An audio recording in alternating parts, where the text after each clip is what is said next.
Hey, how you doing? This is Tony from 6 String Corner, and today I'm going to show you 4 different chord changing techniques that should really improve your playing if you don't know them already. So this is mostly for probably beginners, but I think some of you intermediate players can probably use a brush up on this as well.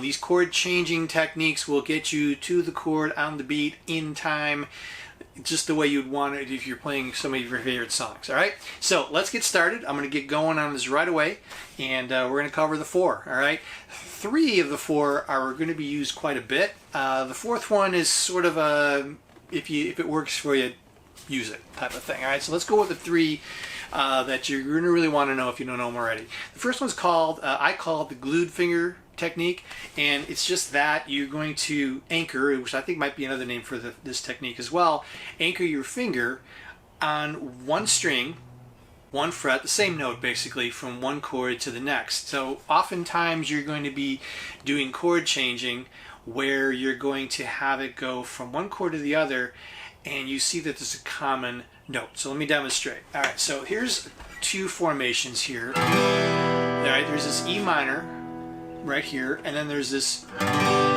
G right here. Okay, so this E minor, at least the way I'm playing it here, you can play it a couple of different ways. G is, there's a lot of ways you can play the G as well. So we're going to use this to this, and the reason we're going to do this is because of this technique that I can use.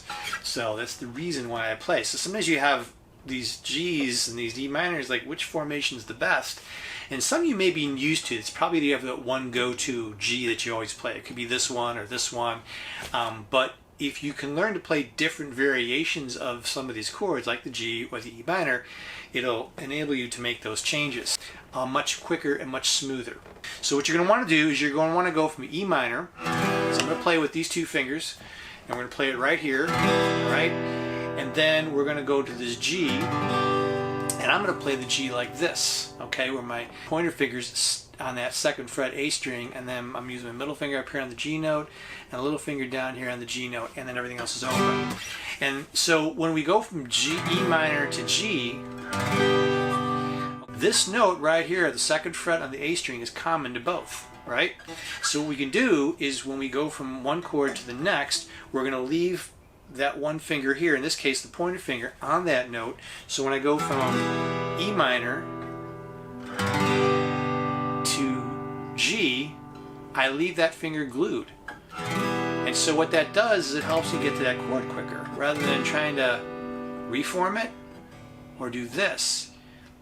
Sometimes that's okay, but there's times that might be a lot to do within, you got to make a really super quick 16th beat or something really short duration, make that change. So what we want to do is we want to be able to play this chord transition with the finger glued. Now that's just one example, okay? So if I'm going from E minor to G, I mean that's just a great example of that. Stick with the E minor. If I wanted to go from E minor and play a B minor bar chord, oh my gosh, bar chords. We're not talking about bar chords today, but this is the E minor bar chord right here. So if I want to go from E minor to B minor, notice that that note is still the same common note to this chord as well. So we're just gluing that finger. So there's a lot of different ways you can do that. You look for a common note between 2 chords and see if you can lock your finger down, anchor it, glue it, whatever you want, to that note. Second one. This one is a slide finger. Now a slide finger is when you have a common string that you might be able to keep that same finger on that common string between 2 chords. Here's a great example right here. Is you got this D major, right?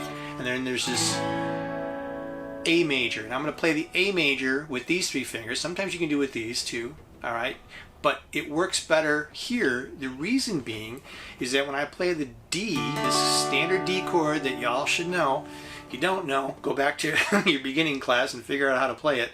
But the ring finger right here on the B string can slide down to the A major. Now does that mean you're going to hear the slide? No. What you're going to do is you're going to lift that finger up ever so slightly so that it's not pressing, and it's going to slide along the top of that string and get down here to the A major and then we press down. So from the D, we lift up, slide, and press down to the new chord. Now that's slow motion. Really, it would be... So what I'm doing here is I'm lifting the fingers, the other fingers up, sliding the ring finger down, and dropping it.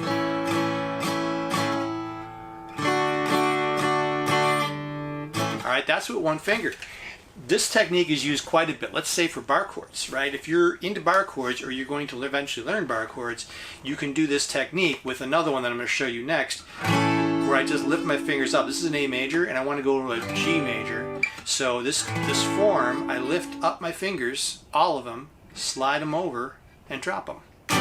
Because all six strings, 4 fingers are common to both of these chords. Now there's another technique here called common pattern. I'm going to show it in a second. But just so you get an idea, I lift up and I go down. So, and then maybe I want to hear the slide.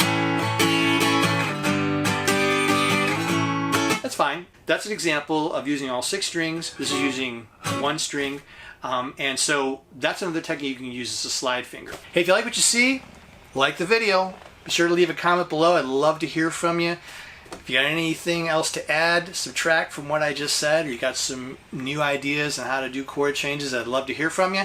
And subscribe to the channel. Your subscription helps this channel provide more guitar teaching videos. Alright, so let's get on with the lesson. Third one, which I just started introducing, but here we go. It's called the common pattern. So the common pattern is you look for common patterns that your fingers are forming between chords. I think a great one to show is the E major and A minor. If you know those two, your fingers are formed the exact same way. Middle finger is right above the ring finger on the 2nd fret, and this is, in this case, is the 5th string and the 4th string, and then the pointer fingers on the 1st fret down here on the G string. And we just take that pattern and we hold those. We keep that pattern. We don't just like break up our fingers and then move. What we want to do is we want to hold that pattern, lift it up just a little bit off the strings, and come down to the A minor. Back up. Notice I'm just keeping that pattern for all 3 fingers as I slide to the A minor. Going from the C to the G is another great example of a common pattern technique that's very common chords to be going back and forth between C and the G.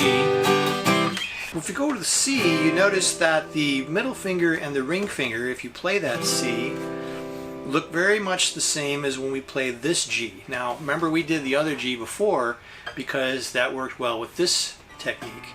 So now with the C, I want to move the 2 fingers up exactly the same. So we keep them in the exact same relative position, and we move up 1 set of strings, lift up our little finger, we can play the G like this, and then come back. And then go back and forth. The fingers are just barely off the string as I move, right? Because I want to be able to catch that chord on the next beat or whenever that chord is supposed to be strummed.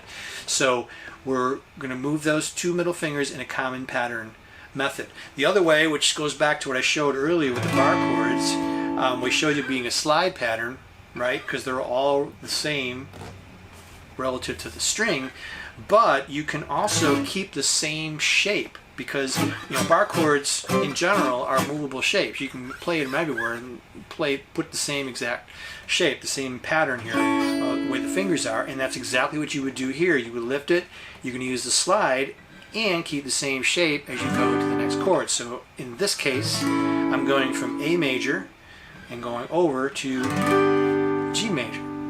And you can do that with all kinds of common shaped chords with bar chords. So those are the 3 techniques that you're going to use most of the time when you're using, especially cowboy chords, bar chords.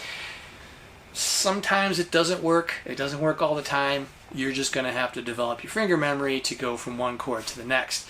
There's a 4th technique, kind of use it a little bit. It's like a guide finger or pilot finger, whatever you want to call it.